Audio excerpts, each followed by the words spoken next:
Hello everyone, welcome to my channel. This is Anusha. రాష్ట్ర వ్యాప్తంగా దేశవ్యాప్తంగా ఎన్నో అంశాలు వార్తల్లో నిలిచాయి. అందులో ఫాలో అవ్వాల్సినవి, గుర్తుంచుకోవాల్సినవి, అప్డేట్ అవ్వాల్సినవి నా ఛానల్లో చూద్దాం.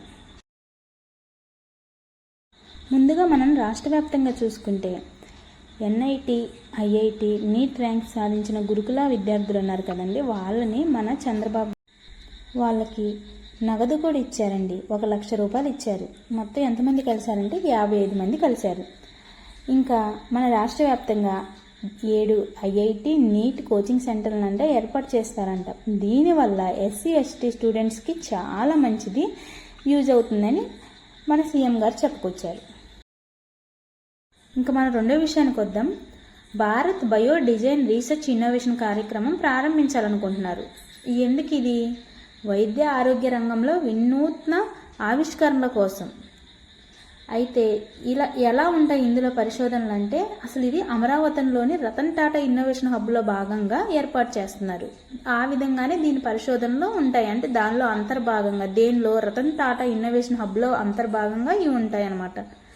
అయితే ఎవరెవరు దీన్ని ఏర్పాటు చేస్తున్నారంటే, ఒకళ్ళు ఏషియా పసిఫిక్ బయోడిజైన్ అలయన్స్, ఇంకొకటి అమెరికాలోని ప్రతిష్టాత్మకమైన స్టాన్ఫోర్డ్ బయోడిజైన్లు. వీళ్ళిద్దరు కలిసి సంయుక్తంగా దీన్ని ఏర్పాటు చేస్తున్నారు.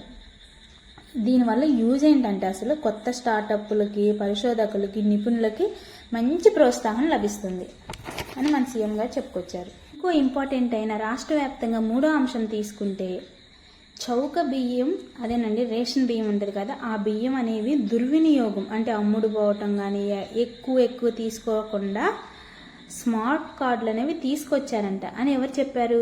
పౌర సరఫరాల శాఖ మంత్రి గారైన నాదెండ్ల మనోహర్ గారు చెప్పుకొచ్చారండి. ఏం లేదండి, ఈ చౌక బియ్యం దుర్వినియోగం కాకుండా కాపాడటం. అయితే 9 డిస్టిక్లకు పంపిణీ చేశారంట. సెప్టెంబర్ 15 లోపు 1,46 మంది 46 లక్షల మందికి పంపిణీ చేస్తారంట. చాలా మంచి ఐడియా. అయితే ఈ కొత్తగా రేషన్ కార్డులు పొందిన వారికి మరియు అందులో అడ్రస్ చేంజ్ చేసుకోవాలనుకునే వారికి కూడా ఈ స్మార్ట్ కార్డ్స్ అనేవి ఇస్తారంటండి. ఈ స్మార్ట్ కార్డు మీద ఏముంటుందంటే, అసలు క్యూఆర్ కోడ్ అనేది ఉంటుంది. మనం ఎక్కడైతే రేషన్ తీసుకుంటున్నామో వెంటనే ఒక అలర్ట్ మెసేజ్ లాగా కలెక్టర్ గారికి, జాయింట్ కలెక్టర్ గారికి, కేంద్ర కార్యాలయంలోనికి అక్కడ ఉన్న సిబ్బందికి ఈ సమాచారం అనేది వెళ్ళిపోతుంది అన్నమాట. మంచి ఐడియా. ఇంకా ఇంకో ముఖ్యమైన విషయం ఏంటంటే, దేశవ్యాప్తంగా 14 మంది న్యాయవాదులు వివిధ హైకోర్టులకు బదిలీ అయ్యారు. అందులో మన ఏపీకి 3 అండి. ఒకళ్ళు గుజరాత్ నుంచి మానవేంద్రనాథ్ రాయ్, ఒకళ్ళు అలహాబాద్ నుంచి డి రమేష్, ఇంకోటి కలకత్తా నుంచి ఎస్ సమంత్. వీళ్ళు బదిలీ అయ్యారనమాట. ఇంకో ఇంపార్టెంట్ విషయం ఏంటంటే, వినాయక చవితి మరియు దసరా ఉత్సవాలకు ఉచిత విద్యుత్. దీనికోసం